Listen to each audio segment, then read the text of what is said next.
السلام علیکم ورحمۃ اللہ وبرکاتہ۔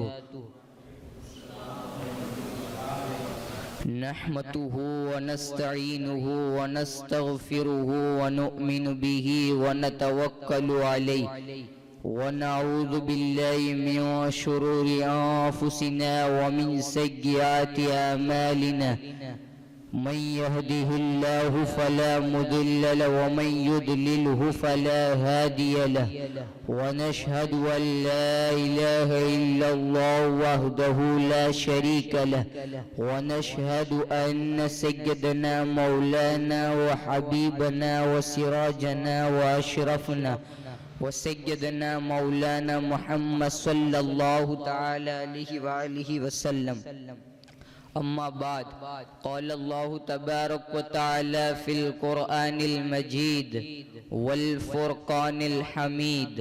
اعوذ باللہ من الشیطان الرجیم، بسم اللہ الرحمن الرحیم۔ یا ایھا الذین آمنوا اذا ضربتم فی الارض فی سبیل اللہ فتبینوا ولا تقولوا لمن القی الیکم السلام لست مؤمنا۔ ابھی میں نے جس آیت مقدسہ تلاوت کرنے کا شرف حاصل کیا ہے، اس سے پہلے بادئے توحید کے متوالوں، شمع رسالت کے پروانوں، اولیاء امت کے دیوانوں، قرآن کریم کے فداکاروں، شہدائے ملت کے طلبگاروں، غوث اعظم کے جانثاروں، اللہ کے حبیب، مخلوق کے طبیب، رب کے قریب، فریادی مجیب، دونوں عالم کے نصیب، جہاں میں سب سے لبیب، اقوام عالم کے نقیب، نور کی آنکھ کے تارے، کشتی ملت کے خیون ہارے، دائی حلیمہ کی جگر پارے، کونین میں سب سے انوکھے، دارین میں سب سے نرالے، عشق الہی کے متوالے، سیدہ آمینہ کی آنکھوں کے تارے، دوزخ سے بچانے والے، جنت میں لے جانے والے، شان رحمت والے، صبح کائنات کے شمس الضحیٰ، شام کائنات کے بدر دجا، محمد عربی روحی فدا صلی اللہ تعالی علیہ وسلم کی بارگاہ میں آپ کو جس طریقے سے پڑھاؤں، میرے ساتھ مل کر پڑھے۔ الصلاۃ والسلام علیک یا رسول اللہ، الصلاۃ والسلام علیک یا نبی اللہ، الصلاۃ والسلام علیک یا حبیب اللہ، الصلاۃ والسلام علیک یا نور اللہ، صلی اللہ تعالی علیہ وآلہ وسلم۔ اللہ تعالیٰ قرآن مجید میں ارشاد فرماتا ہے، یا ایھا الذین آمنوا اذا ضربتم فی الارض فی سبیل اللہ فتبینوا ولا تقولوا لمن القی الیکم السلام لست مؤمنا۔ ہے کلام الہی میں شمس و دعا تیرے چہرہ نور فضا کی قسم، کشم شب تار میں راز یہ تھا کہ حبیب کی زلف دوتا کی قسم، تیرے خلق کو حق نے عظیم کہا، تیری خلق کو حق نے جمیل کیا، کوئی تجھ سا ہوا ہی نہ ہوگا شہا، تیرے خالق حسن و ودا کی قسم، یہی کہتی ہے بلبل باغ جنا کہ رضا کی طرح کوئی سحر بیاں نہیں، ہند میں واصف شاہ ہدا، مجھے شوق طبی رضا کی قسم۔ اللہ تعالیٰ اپنے کلام مجید میں ارشاد فرماتا ہے، یا ایھا الذین آمنوا اذا ضربتم فی الارض فی سبیل اللہ فتبینوا ولا تقولوا لمن القی الیکم السلام لست مؤمنا۔ اے ایمان والو، جب تم سفر جہاد کے لیے نکلو تو اللہ کی راہ میں خوب تحقیق کر لیا کرو، اور اس شخص کو نہ کہو کہ تم مومن نہیں جو تم پر سلام بھیجتے، تم دنیاوی سامان تلاش کرتے ہو، بس اللہ کے پاس بہت سی نعمتیں ہیں، وہ تمہیں غنی کر دے گا، اور تم اس سے پہلے ایسے ہی کافر تھے، پھر اللہ تعالیٰ نے تم پر احسان فرمایا تو تم خوب تحقیق کر لیا کرو، اور اس شخص کو نہ کہو کہ تم مومن نہیں، اللہ تعالیٰ باخبر ہے اس سے جو تم کرتے ہو۔ اس آیت کا شان نزول یہ ہے کہ حضرت اسامہ کی قیادت میں ایک مرتبہ حضور صلی اللہ تعالی علیہ وسلم نے لشکر روانہ فرمایا۔ کفار کو جب لشکر اسلام کی آمد کی خبر ملی تو وہ بھاگ گئے، لیکن مرداس نامی ایک شخص جو مسلمان ہو چکا تھا وہ اپنے مال کے ساتھ ٹھہرا رہا۔ جب مسلمان وہاں پہنچے اور نعرہ تکبیر بلند کیا تو اس نے جواب میں اللہ اکبر کہا۔ حضرت اسامہ رضی اللہ تعالیٰ عنہ نے اس کی پرواہ نہ کرتے ہوئے اس کو قتل کر دیا۔ اس کے ریور ہانگ کر مدینہ طیبہ لے کر آئے اور حضور صلی اللہ تعالی علیہ وسلم کی بارگاہ میں سارا ماجرا بیان کیا۔ حضور صلی اللہ تعالی علیہ وسلم بہت رنجیدہ ہوئے تو اس وقت یہ آیت نازل ہوئی۔ آج کے دور میں سب سے بڑی بدقسمتی جو عروج پر جا رہی ہے وہ یہ ہے کہ حضور صلی اللہ تعالی علیہ وسلم کی سیرت مقدسہ کو صرف اور صرف حصول ثواب کے لیے پڑھا اور سنا جاتا ہے۔ آپ صلی اللہ تعالی علیہ وسلم کی سیرت مقدسہ کو اللہ تعالیٰ نے سب سے اچھا نمونہ اس لیے بنایا کہ اس اسوہ حسنہ کی مکمل پیروی کر کے راہ ہدایت پر گامزن ہوا جائے۔ ہمارا دین اس بات کی قطعاً اجازت نہیں دیتا کہ کسی کی عزت و آبرو کے ساتھ کھیلا جائے، بلکہ احترام انسانیت کو حضور صلی اللہ تعالی علیہ وسلم نے عبادات کو معاملات پر ترجیح دی ہے۔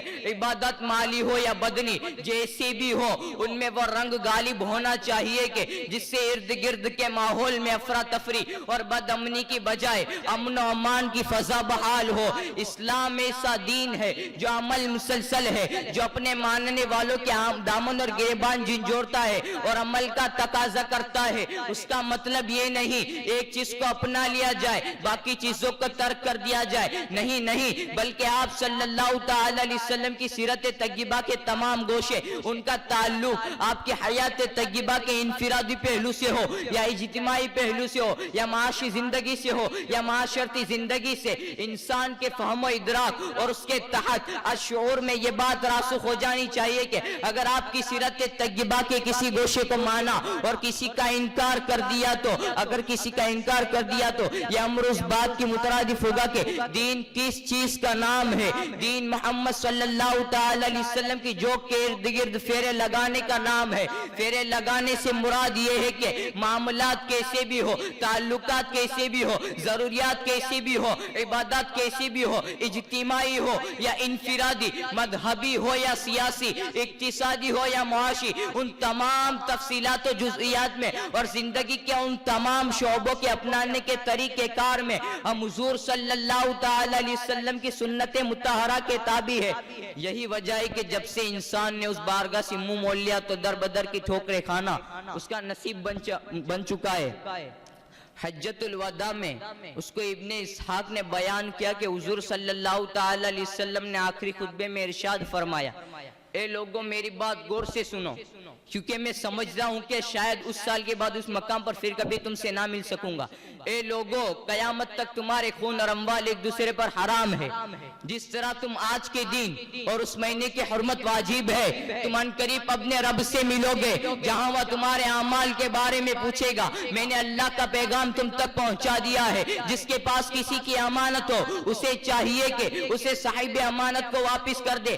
آج سے ہر سود کا کل عدم قرار دیا گیا، صرف تم اپنا اصل مال لے سکتے ہو، نہ کسی پر ظلم کرو نہ تم پر ظلم کیا جائے۔ اللہ تعالیٰ نے فیصلہ فرما دیا ہے کہ اب سود کا کوئی وجود باقی نہ رہے۔ عباس بن عبد المطلب کے خاندان کا تمام سود کل عدم قرار دیا گیا، زمانہ جاہلیت کا ہر خون کا کل عدم قرار دیا گیا۔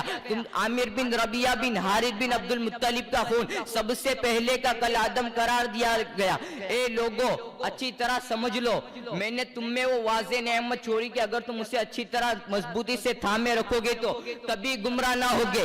وہ اللہ کی کتاب اور میری سنت ہے۔ اے لوگوں اچھی طرح سن لو، ہر مسلمان دوسرے مسلمان کا بھائی ہے، پس کسی شخص کے لیے جائز نہیں کہ وہ کسی شخص کی کوئی چیز لے بغیر اس کی خوشی کے، پس تم آپس میں ایک دوسرے پر ظلم نہ کرو۔ اللہ تعالیٰ حضور صلی اللہ تعالی علیہ وسلم نے ارشاد فرمایا، حضرت عبداللہ بن عمر کے ساتھ روایت ہے کہ ہم نبی کریم صلی اللہ تعالی علیہ وسلم کے ساتھ کسی غزوہ میں جا رہے تھے، راستے میں کچھ لوگ ملے تو ان سے نبی کریم صلی اللہ تعالی علیہ وسلم نے دریافت کیا تم کون ہو؟ تو انہوں نے جواب دیا کہ ہم مسلمان ہیں۔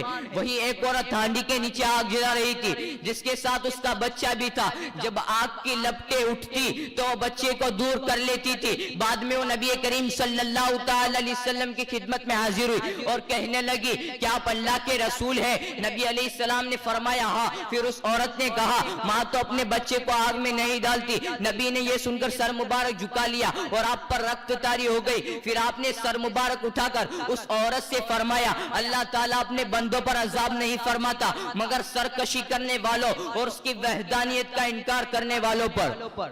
غور طلب بات تو یہ ہے کہ ایک قانون کو دنیا کے دانشور اور قانوندان تیار کرتے ہیں تو قانون تیار کرنے والوں کی بات جو لوگ آتے ہیں اس میں رد و بدل کر سکتے ہیں، یعنی اس میں کوئی نہ کوئی کمی واقع ہوتی ہے، یعنی جتنا اچھا قانون تیار کریں گے اس میں کوئی نہ کوئی کمی واقع رہتی ہے، یعنی جتنا اچھا قانون تیار کریں گے اس میں کوئی نہ کوئی کمی واقع رہتی ہے۔ جتنا اچھا قانون تیار کریں گے تو قرآن کی تشریح میں جاری کیے ان میں کچھ لوگ تو رد و بدل کرنا کی دور کی بات ایسا سوچ بھی نہیں سکتے۔ یا آپ صلی اللہ تعالی علیہ وسلم کے عطا کردہ نظامیات میں وہ اعجاز ہے جس کا اعتراف اپنے ہی نہیں بلکہ بیگانے بھی کرتے ہیں۔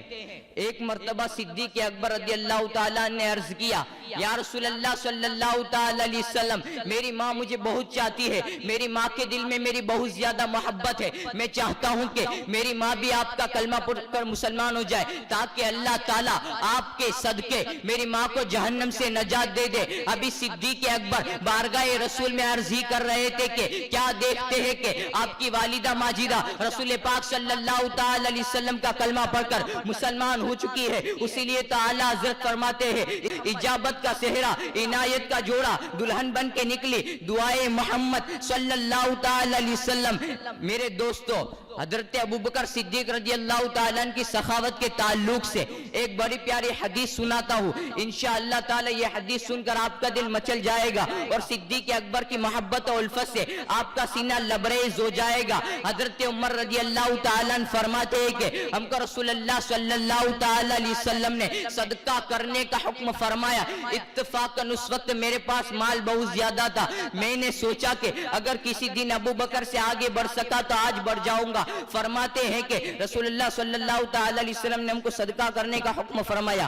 حضرت ابوبکر صدیق رضی اللہ تعالیٰ عنہ آئے تو اپنا سارا مال لے کر آئے، جوان کے پاس تھا۔ حضرت ابوبکر صدیق رضی اللہ تعالیٰ عنہ نے عرض کیا یا رسول اللہ صلی اللہ تعالی علیہ وسلم میں اپنا سارا مال لے کر آیا ہوں۔ حضور صلی اللہ تعالی علیہ وسلم نے کہا تم نے اپنے گھر والوں کے لیے کیا چھوڑا؟ حضرت ابوبکر نے عرض کیا یا رسول اللہ صلی اللہ تعالی علیہ وسلم میں نے گھر والوں کے لیے اللہ و رسول کو چھوڑ آیا ہوں، اسی لیے تو شاعر فرماتے ہیں پروانے کو چراغ ہے بلبل کو پھول بس، پروانے کو چراغ ہے بلبل کو پھول بس، صدیق کے لیے ہے خدا کا رسول بس۔ کون صدیق اکبر؟ وہی صدیق اکبر جن کے بارے میں حضور صلی اللہ تعالی علیہ وسلم نے فرمایا ما نفانی مال احد قط ما نفانی مال ابی بکر، کسی کے مال سے مجھ کو اتنا فائدہ نہ پہنچا جتنا ابو بکر کے مال نے پہنچایا۔ کون صدیق اکبر؟ وہی صدیق اکبر جن کے بارے میں حضور صلی اللہ تعالی علیہ وسلم نے فرمایا انت صاحبی